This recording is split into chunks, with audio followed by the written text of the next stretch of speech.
আজি মই বনাব লৈছোঁ কচুথুৰ মধুসোলেং কণ বিলাহীৰ সৈতে কঁঠাল গুটিৰ এটা আঞ্জা। ৰেডি কৰি লৈছোঁ। কচুখিনি এনেদৰে কাটি লৈছোঁ, পিঁয়াজ এফাল লৈছোঁ, জলকীয়া লৈছোঁ, কণ বিলাহীখিনি এনেদৰে কাটি লৈছোঁ। মই গুটি গুচাই লোৱা নাই, গুটিৰ সৈতে লৈছোঁ আৰু মধুসোলেংখিনি এনেদৰে কাটি লৈছোঁ। এয়া মই পিঁয়াজ কাটি ল'লোঁ, জলকীয়া এনেদৰে কাটি ল'লোঁ, নহৰু এনেদৰে থেতেলাই ল'লোঁ। এতিয়া হওক ৰেডি কৰি লওঁ। এইফালে মই নহৰু কেইফুটামান পানীত তিয়াই থৈছোঁ বাকলিৰ সৈতে, ওপৰৰ বাকলিটো অকণ চাফা কৰি লৈ। এতিয়া সেইখিনি অকণমান সময় তিওৱাৰ পিছত মই এনেদৰেই অকণমান থেতেলাই ল'ম।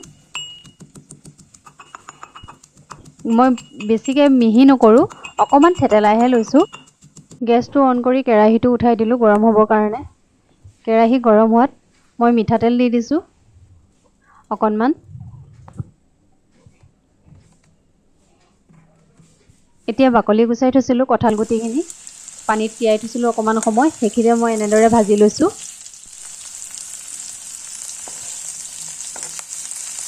অকণমান ৰঙচুৱা হোৱালৈকে ভাজিছোঁ।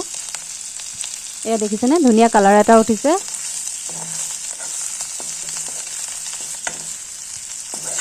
ভজা প্ৰায় হৈয়ে গৈছে। এতিয়া মই এখন প্লেটত উলিয়াই লৈছোঁ।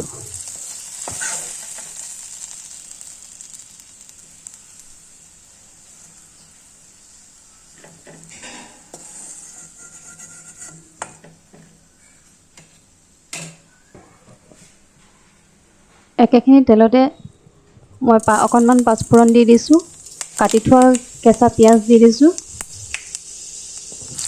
আৰু কেঁচা জলকীয়া কেইটা মই এনেদৰে কাটি লোৱা হৈছিলে যে সেয়া মই দি দিছোঁ। এনেদৰে অকণমান সময় মই ভাজিম, পিঁয়াজটো ৰঙচুৱা হোৱালৈকে।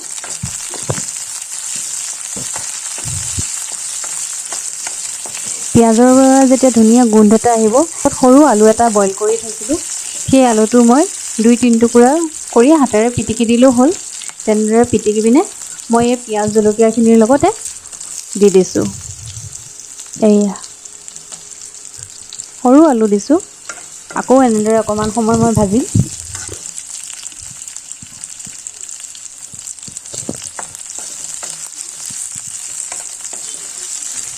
এনেদৰে অকণমান সময় ভজাৰ পিছত যেতিয়া আলু পিঁয়াজৰ ধুনীয়া কালাৰ এটা উঠিব, দেখিছেনে, এনেদৰে অকণমান সময় ভাজিব লাগিব সেই কালাৰটো উঠালৈকে।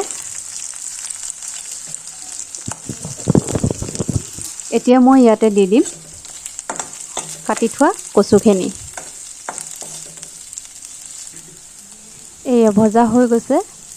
এতিয়া মই ইয়াতে দি দিম কাটি যে থৈছিলোঁ কচুখিনি মই দি দিছোঁ।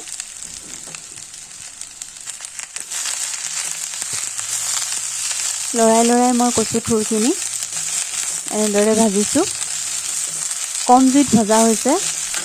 কম জুইত এনেদৰে লৰাই লৰাই ভাজিলে আপোনাৰ তলত লাগি নধৰে, লৰাই থাকিলেই হ'ল। ঢাকন নিদিয়াকৈ ভাজিছোঁ মই। অকণমান সময় মই এনেদৰে ভজাৰ পিছত এতিয়া কাটি থৈছিলোঁ মধুসোলেংখিনি, মধুসোলেংখিনি মই ইয়াতে দি দিম। কচু থুৰখিনি অলপ ভজা হোৱাত মই মধুসোলেংখিনি দিছোঁ, কিয়নো মধুসোলেং টেঙা যে, সেইকাৰণে টেঙা লগতে যদি দিয়া হয় তেতিয়াহ'লে কচুখিনি সিজোঁতে সময় লয়। সেয়েহে মই অলপ কচুখিনি সিজাত মধুসোলেংখিনি দি দিছোঁ। এতিয়া আকৌ ভালদৰে মই এনেদৰে লৰাই দিম। ভালদৰে এনেদৰে ভাজি লৈছোঁ। ভাজি লোৱাৰ পিছত এতিয়া মই সোৱাদ অনুসাৰে নিমখ দিম। নিমখটো মই আগতে দিয়া নাছিলোঁ, কিয়নো মধুসোলেং আৰু কচুটো কমি যায় যিহেতু, সেয়েহে মই অলপ ভজাৰ পিছত নিমখটো দিছোঁ। এয়া মধুসোলেং দিছেনে, গলি নাইকিয়াই হৈ গৈছেগৈ। এতিয়া মই অকণমান সময় ঢাকন দি ভাজিম। গেছটো মই কমাই লৈছোঁ, একেবাৰে চিমতো দিয়া নাই, মিডিয়ামত মই গেছটো দি লৈছোঁ। এতিয়া ঢাকন খুলি চাওকচোন, কিমান ধুনীয়া গোন্ধ আহিছে। এতিয়া আকৌ লৰাই দিছোঁ অকণমান। এয়া প্ৰায় হৈয়ে গৈছে, কচু সিজিছেই প্ৰায়। কাটি থোৱা কণ বিলাহীকেইটা যে আছিলে, কণ বিলাহীখিনি এতিয়া মই ইয়াতে দি দিম। এয়া কণ বিলাহীকেইটা দি দিছোঁ, গুটিৰে সৈতে দিছোঁ। যিসকলে গুটি নাখায় সেইসকলে গুটিটো আঁতৰাইও ল'ব পাৰিব। মই গুটিটো খাওঁ যিহেতু কণ বিলাহীৰ, সেয়েহে মই গুটিৰ সৈতে দি দিছোঁ। এনেদৰে আকৌ অকণমান সময় মই ভাজিম, বিলাহীটো গলি যোৱালৈকে। ঢাকন মই নিদিওঁ, ঢাকন নিদিয়াকৈ এনেদৰে লৰাই লৰাই ভাজিব লাগিব। এয়া দেখিছেনে কিমান ধুনীয়া এটা কালাৰ উঠিছে, খাবলৈও বহুত সোৱাদ হয়। এনেদৰে আপোনালোকে খাইছেনে বাৰু জনাবচোন মোক। এনেদৰে ঘৰুৱা পাচলিবোৰ খাই বৰ সোৱাদ লাগে জানেনে।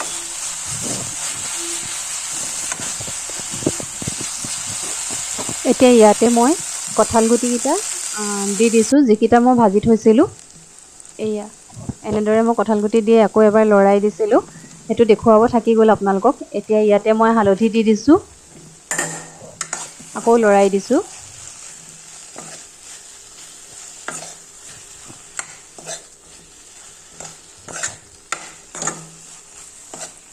কঁঠাল গুটি কচু থুৰ বৰ সুন্দৰকৈ মিলে।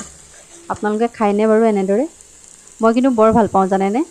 কিছুমান ঘৰুৱা পাচলি খাই বৰ সোৱাদ লাগে।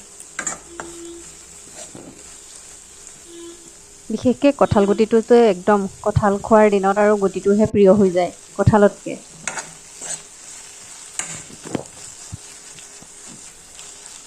কম জুইত ভজা হৈছে সিজিবৰ কাৰণে। এতিয়া মই ঢাকনখন অকণমান সময়ৰ কাৰণে দি দিছোঁ।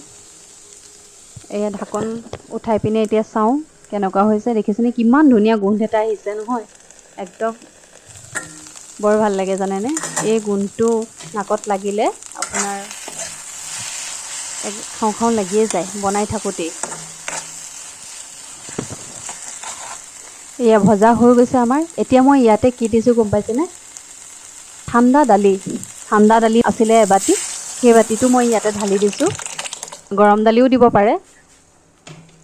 দালি দি অকণমান সময় এয়া লৰাই উতলিবলৈ দিম। ইমান ধুনীয়া কালাৰ উঠিছে দেখিছেনে। উতলিলে যে আৰু ধুনীয়া লাগিব চাবচোন। এতিয়া মই ঢাকন দি দিছোঁ, ঢাকন দি অকণমান সময় মই উতলিবলৈ দিছোঁ। এতিয়া মই ঢাকন খুলি চাওঁ কি হৈ আছে। অহ কি ধুনীয়াকৈ উতলিছে দেখিছেনে। বক বক বক বককৈ একদম উতলিছে, বগা হৈ গৈছে আঞ্জাখন। খাবলৈ যে কিমান সোৱাদ হ'ব নহয়। প্ৰায় ৰেডিয়ে হৈ গৈছে আমাৰ আঞ্জা। আপোনালোকে এনেদৰে বনাই খাই চাবচোন, ভাল পাব নিশ্চয়। ইয়াতে মই কেঁচা পিঁয়াজ অকণমান দি দিছোঁ। প্ৰায় আমাৰ ৰেডি হৈ গ'ল। কেঁচা পিঁয়াজ দি মই গেছটো অফ কৰি দিলোঁ। এতিয়া ঢাকন দি পিনে গৰম ভাতৰ লগত খোৱাহে কথা আৰু। যদি ভিডিঅ'টো চাই ভাল পালে লাইক, কমেণ্ট আৰু শ্বেয়াৰ কৰিব। লগতে বেল আইকনটো দবাই দিব, তেতিয়া মই আহি থকা ভিডিঅ'বোৰ চাবলৈ পাব। ধন্যবাদ।